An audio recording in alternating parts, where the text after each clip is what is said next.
Episode को देखने से पहले अगर तुम लोगों ने इसके पहला वाला एपिसोड अब तक नहीं देखे हो तो उसको देख लेना, क्योंकि बहुत इंपॉर्टेंट है। अगर इस एपिसोड को देखकर अच्छा लगे तो इसको लाइक कर देना और इसके साथ चैनल को सब्सक्राइब करना मत भूलना, क्योंकि ये बहुत इंपॉर्टेंट है।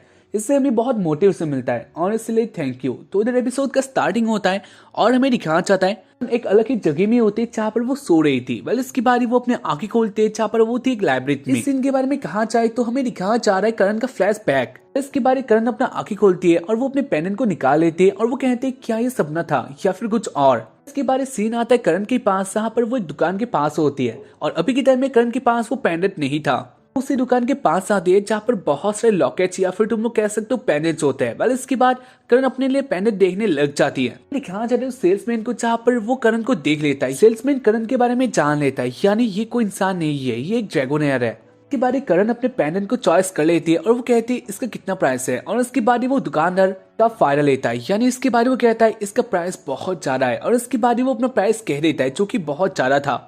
मैं जान गया था करण एक ड्रैगोनेयर है तो इसलिए वो करण से कुछ भी प्राइस ले सकता है और इसके कारण वो बहुत ज्यादा कहता है। प्राइस को सुनकर बहुत ज्यादा शॉक्ड होती है और वो जान लेती है वो उसको नहीं ले सकती, ये उसके औकात के बाहर है। कहानी वो कह भी देती है उसके पास इतना पैसा नहीं है, वो उसे नहीं ले सकती। और इसके बाद वो पेंडेंट दुकानदार के हाथों में लेके जाने लग जाती है और इसके बाद वो दुकानदार पीछे से कहता है नहीं तुम ऐसे नहीं जा सकती। सुनकर करण कहती है क्या हो गया, यानी क्या बात है। अंदर कहता है तुम देख ही सकते हो इस पेंडेंट के ऊपर बहुत सारे स्क्रैच आ चुके हैं, तुम ही देख रही थी तो इसका मतलब यही है तुम्हारे नाखून बहुत बड़े हैं और इसके कारण इसके ऊपर स्क्रैच आ चुका है और इसको अब मैं बेच नहीं सकता। करण जान गई थी ये दुकानदार झूठ कह रहा है, लेकिन इसके बाद भी वो दुकानदार नहीं मानता। वो कह रहा होता है ऐसे तुम नहीं जा सकती, इसको तुम्हें खरीदना ही होगा। करण के पास भी इतना सारा पैसा तो नहीं था तो उसके कारण वो सोच रही होती है वो क्या कर सकती है। वो आ गई थी ट्रबल में, वो ऐसे सोच रही होती है और इसी बीच इधर आ जाता है। इसी बीच इधर आ गया था केलियस। वेल इसके बाद ही वो लोग केलियस को देखकर अपना बात कह देते हैं। इस करण की बात को जान जाता है और इसके कारण वो कहता है अगर ऐसा बात है तो तुम पैसे रख सकती हो और इसके बाद वो करण के पैसे दे देता है। कि वो पेंडेंट करण को भी दे देता है जहाँ पर करण इससे हैप्पी भी होती है, लेकिन इसके साथ ही करण चाह रही थी ये सब गलत है। इसके बारे करण इसे रख लेती है और इसके बारे केलियस कहते हैं अगर ऐसा बात है यानी ये स्क्रैच तुमसे ही आया है तो तुम्हें इधर फिर से अपना नाखून लगाना होगा। कहती है ऐसा तुम क्यों कह रहे हो। केलियस कहता है क्योंकि मुझे तुम्हें प्रूव करना है। इसके बाद करण बहुत सारे ना चाहते हुए भी उसके ऊपर स्क्रैच कर देती है जहाँ पर उसके नाखून बहुत बड़े थे। कारण जो स्क्रैच होता है ये भी बहुत बड़ा होता है, यानी ये बहुत भयंकर से था।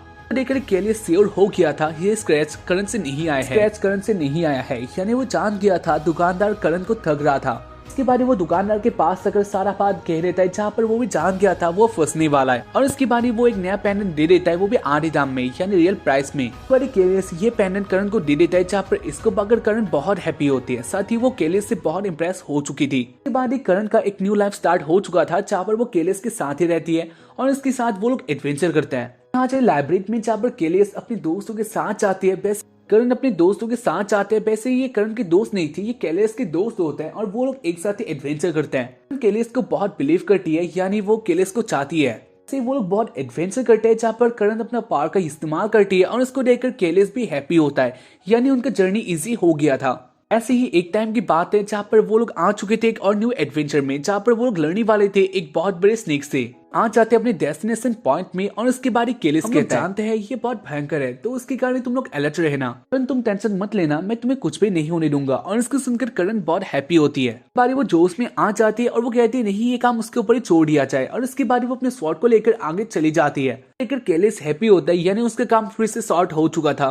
पहले इसके बारे में दिखाया चले करण को जहाँ पर वो पहले अटैक करती है और वो स्नेक बाहर आ चुका था। साइज बहुत ज्यादा बड़ा होता है और ये बहुत भयंकर था। उसके बाद वो लोग ऐसे बहुत भयंकर फाइट करते हैं जहाँ पर वो स्नेक करण के ऊपर अपना जहर छोड़ देता है। तो उसके पॉइजन में आ चुकी थी और इसके फायदा लेके केलियस और उसके दोस्त इस सांप को मार देते हैं। तो मारकर ऑब्वियसली वो लोग बहुत हैप्पी होते हैं, लेकिन करण का हाल बहुत बुरा हो गया था। उसके बाद केलियस करण के पास आता है और वो कहता है आपका जहर बहुत भयंकर है, यानी अगर इसका एंटीडोट तुम्हें जल्दी नहीं मिला तो तुम्हारा हाल बहुत बुरा हो जाएगा। उनके ऊपर ये पॉइजन बहुत जल्दी इफेक्ट दे रहा था। तो उसकी गानी करण कहती है प्लीज मेरा हेल्प करो।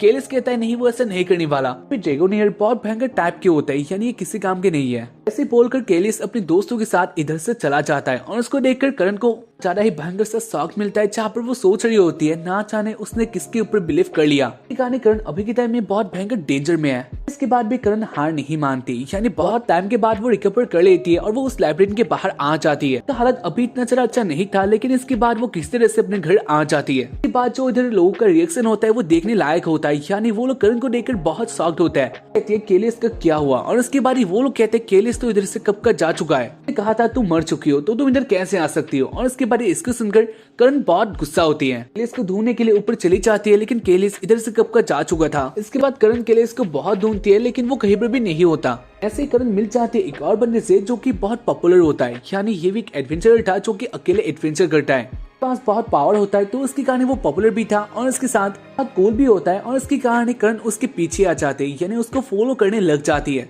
बंदा जो भी करता है करण भी वही करने लग जाते हैं, क्योंकि वो उसके साथ ही आना चाहती थी। इसी वो अंदर करण को सिखा देता है कैसे एंजॉय किया जाता है, तो कैसे एंजॉयफुली खाया जाता है, जहाँ पर करण फिर से जान लेती है और इसके बाद करण की तरह ही करती है। जहाँ पर ऐसे करते करते करण के पास जो पैसे थे वो खत्म हो चुके थे और इसके कारण करण गरीब हो चुकी थी। करण के पास पैसे नहीं थे, तो उसके कारण करण जान गई थी उसको कुछ तो करना ही होगा, और इसके कारण वो बार में आ जाती है ताकि वो किसी एडवेंचरर ग्रुप का हिस्सा बन सके। और उसके बाद वो हुआ था, यानी वो मिली थी निक से, टियाना से, क्लैरिक से, करण का कहानी। तो टाइम आ जाता है, यानी सीन आ जाते प्रेजेंट में। करण के लिए बहुत उदास होता है, क्योंकि इसके पहले वाले एपिसोड में ही निक ने करण का वो पेंडेंट तोड़ दिया था। वो पेंडेंट खरीदने के लिए भी जाता है, लेकिन इसके प्राइस बहुत ज्यादा होता है। निक सोच रहा होता है वो क्या करने वाला है, और इससे बीच इधर आ जाती है लड़की जिसको पहले से करण जानना था, और इसकी बारी वो कह रही थी वो ये अगाथा, ये थी करण का आइडल। वेल इसकी बारी वो दोनों एक जगह में आ जाते हैं और एक साथ ही बैठकर बातें करते हैं। कंडीशन कह देता है, अगाथा कहती है मैं जान चुकी हूँ तुम बहुत सेल्फिश हो, लेकिन किस लिए। और इसके बारे अगाथा कहते हैं क्योंकि ये तुम्हारा सेल्फिश का ही काम है, वही लॉकेट चाहिए, लेकिन तुम ये नहीं जानते उसको क्या चाहिए, तुम्हें सेल्फिश नहीं बनना। जहाँ पर इस बात को समझ जाता है और उसके बाद वो आ जाता है करण के पास, जहाँ पर वो बहुत हैप्पी होती है। उसके बाद वो दोनों बातें करते हैं, जहाँ पर करण अपने बारे में कहते हैं, यानी वो अभी के टाइम में जैसी है वो बहुत हैप्पी है। इसके कारण निक तुम इसके बारे में इतना मत सोचो। इस बात को जानकर हैप्पी होता है और उसके बाद वो दोनों बहुत अच्छा टाइम स्पेंड करते हैं। आता है बार में, जहाँ पर वो लोग एक साथ ही एंजॉय करते हैं, और हाँ मेरी कहा जाता है वो सब लोग बहुत हैप्पी होते हैं। वो लोग ऐसे एंजॉय कर रहे होते हैं, लेकिन इसी बीच एक मेड आते हैं उनके पास, और उसके बाद वो कहती है उसके पास एक बहुत बड़ा काम है। इसके बाद वो लोग एक साथ ही आ जाते हैं अपने ओनर के पास, और इसके बाद उनका ओनर कहती है तो तुम्हारे लिए एक बहुत अच्छा काम है, यानी तुम्हें ढूंढना होगा प्रिंट ऑफ बॉन्ड्स को। जहाँ पर इसको सुनकर वो लोग शॉक्ड होते हैं, और इसके बाद ओनर कहते हैं तो क्या तुम्हें ये नहीं करना।